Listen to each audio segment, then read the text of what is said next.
Side 2 begins with You're Gonna Get Your Fingers Burnt. One of the more rockier tracks in this album, this one is sung by Lenny Zakatek, who I swear sounds a little bit like Elton John part of the time. In fact, the music and song itself does sound a bit like something that Elton would make at the time.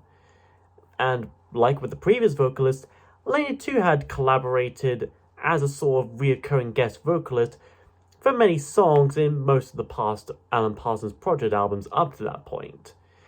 Lenny sings and warns us to watch him closely and to catch his eye. Basically, he's playing a game of cricket, but he couldn't find any balls, so he's having to use one of his glass eyes, and he's asking us if we would be delicate with it.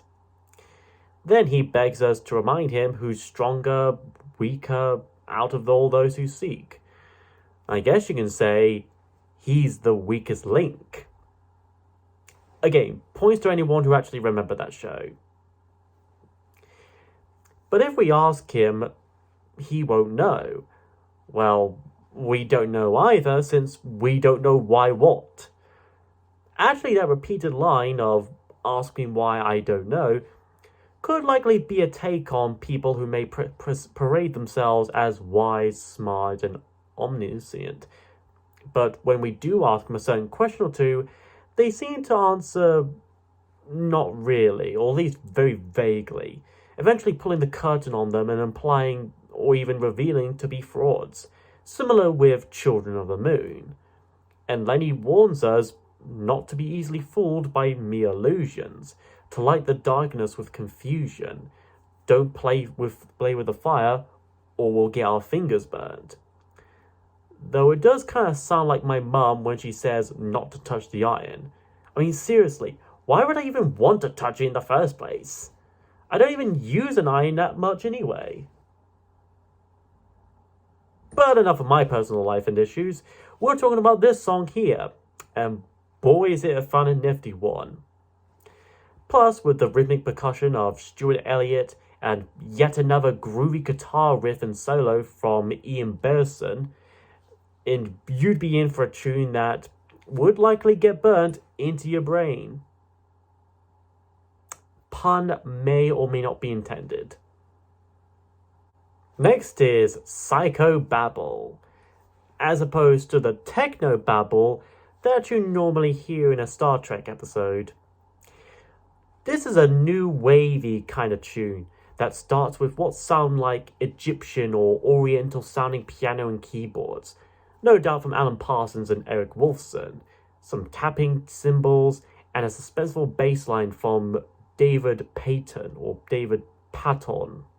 I don't know.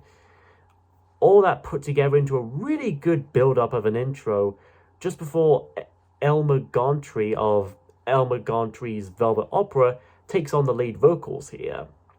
Here he says that he'd tell you about a dream that he had every night, one that ain't Kodachrome nor black and white. His dream is actually monochrome and grayscale. Actually, he says it's in Dolby Stereo, but he says he can't hear it right. Then it might be due to the bad reception wherever he is. He then admits that he doesn't know if he's afraid of lightning trying to reach him. Though I think he's afraid because lightning might call him and demand him to pay child support. The song seems to take the mick out of psychology, mental illness, the complications of such subjects, and the people who may struggle or even deny such things, with Elmer singing from seemingly the perspective of a mental patient, who's being analysed by a psychologist or a psychiatrist, and is somewhat conscious and aware of what's going on, as he's being told what's supposedly wrong with him, and the psychiatrist even offers some help, but Elmer doesn't really understand much of it from whatever he hears, dismissing it as mere psychobabble rap. So, kind of like me if someone tries to explain to me about my autism. Then over halfway into the track, we get this instrumental bridge section similar to Silence and I, where we hear what sounds like an air raid siren, painting us a picture of a mental patient trying to escape this dark asylum or institution late at night, almost like in Terminator 2, with spotlights and everything. Along with a bit of droning, we also get this orchestral sting that sounds like something right out of an old horror film score. So, like in Terminator 1. Then things start to calm down a bit back to normal, with a brief yet still easygoing guitar solo, and Elmo returning to sing a few more lyrics before the music soon stops as he lets out one last vocal chord, ending the song. So, in a way, considering its lyrics, this song could likely be a fitting theme for the Joker and Harley Quinn, and probably Arkham Asylum as a whole as well. Then we have Mama Gamma, as opposed to her husband, Papa Alpha, her child, Baby Beta, her sister, Auntie Delta, and their ancestor, Ummagumma. Unlike most of the tracks here, this one is an instrumental. 'Tis expected, most if not all of the Alan Parsons Project albums have got to have at least one instrumental or two in them.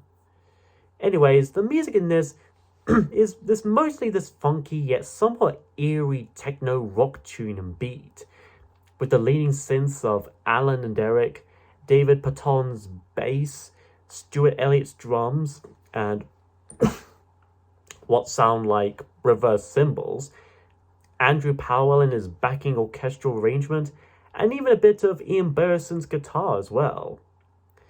This musical piece sounds like it was made for a 70s or 80s futuristic semi-dystopian sci-fi thriller, like Logan's Run or Blade Runner. And considering how I've already compared some of the songs here so far to movie soundtracks, that might say something. And it all seems to mostly repeat this particular melody while building up ever so slowly for the running time of 3.5 minutes before finally coming to a halt. So possibly like with the title itself, this song may not even have much meaning to it. Absolute music.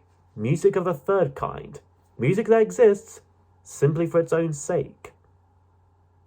Afterwards is Step by Step. And no, not by New Kids on the Block. This one is way totally and objectively better. Once again, Lenny Zacatec takes on the vocals once more here, sounding slightly less like Elton John this time, and slightly more like Supertramp or Toto, as he sings about how he was just a joker in a serious game without a heart to play. Okay, I was partially joking with that Joker and Harley Quinn reference when I was talking about Silence and Die and Psychobabble. Plus, at the beginning of this track, we could hear what sounds like a Joker-esque laugh. And that Joker film takes place in 1981, a year before this album came out.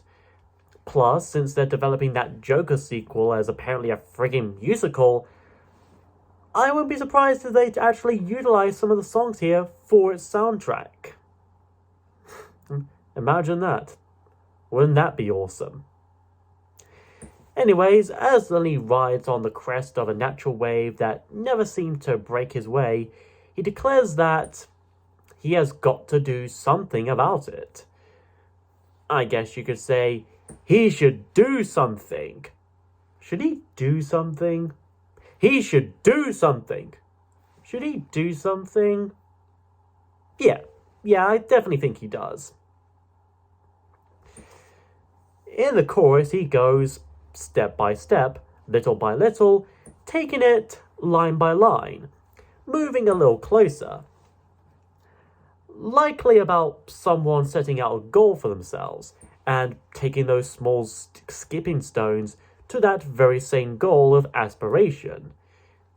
So, in some strange way, this does feel like a bit of a motivational song, even if a bit of an odd one of that, but still. In the next verse, Lenny calls himself a runner in a one-horse race, likely referencing betting on what certain horses would win in such races, or someone who finds themselves in a gambling situation and has to think of a clear way out. A similar theme done in their previous album, Turn of a Friendly Card. Or someone who's always been afraid of taking even the slightest of risks, and only now does a situation like this forces him to actually take such risks sooner or later. And by the end of the second and last chorus, he declares that the deal is his as the song fades out once more, meaning that he has finally found hope in the face of hopelessness, even if the odds aren't all in favor. However, he has altered the deal, and you better pray he don't alter it any further. And so our album ends with Old and Wise. And boy, is this a song to go out on. Possibly literally in a case or two, since I can imagine this easily being someone's funeral song. I know it will be on my list of potential funeral songs at least. Starting off with the orchestra playing a serene yet heavenly melody, we have Zombies lead singer Colin Blunstone giving us some wonderful vocals for this, singing a very existential song about nostalgia, reconciling, forgiving, looking back on all that has happened, where we are now, and where we may go from here.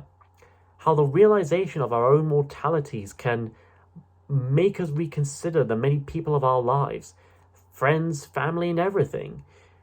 This feels like it's being sung from the point of view of a man who's not entirely and completely old and decrepit yet, but still old enough. Looking back at his childhood, growing up, adulthood, etc., the family he came from, and the family he made himself. And now, here, he's willing to accept and come to grips with both past and future, and is looking forward to what the best may offer, offering us a great sense of hope and light among the darkest despair.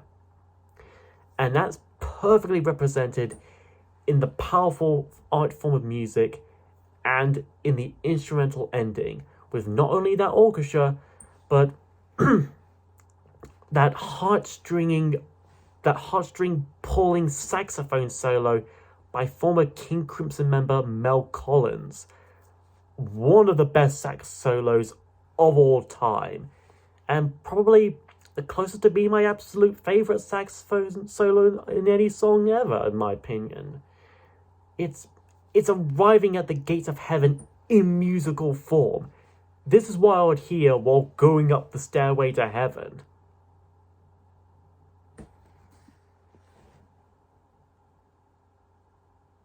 It is genuinely hard not to feel the least bit of emotion just from listening to this track, whether on its own or with the whole album in context. If this were to be the last album and song by the Alan Parsons Project, which it isn't of course, but still, I would have been satisfied enough anyway. This is such a bittersweet track, filled with both sadness and happiness at the same time. And believe me when I say, there are only so much songs out there that manage to achieve such a feat. I can see why Daft Punk and Todd Edwards lifted not one, but two tiny vocal micro samples from this to Face. And with all that, this album is pretty good. And like with the Parsons albums before, this has such a decent range of music and moods, from rock to techno, from art rock to soft pop, from being dramatic to being a little bit quirky. Songs like the title track, Children of the Moon, Silence and I, Psychobabble, and Old and Wise are classics to me and among the finest of the Alan Parsons Project. And like with the previous albums, this one too seems to have a general central theme among others, that likely being about humanity, its relationships, and how easily blinded we can be by faiths. Even the Eye of Horus itself on the cover may have been appropriated by particular cults and denominations.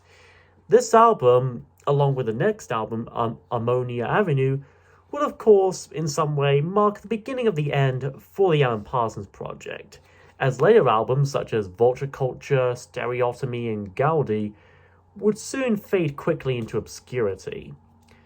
But would such status of obscurity define their individual quality as well? Who knows, we'll see. Perhaps I'll look at yet another Alan Parsons Project album sometime later. But for now, I'm just glad to be back. It's been a bit too long. Next time, I want to catch up on the weeks I missed out. And I want to do something a little different to spice things up a bit. The next episode too won't be about an album, or even about any music in general. It's gonna be about comic book superheroes. And it's gonna be a top list.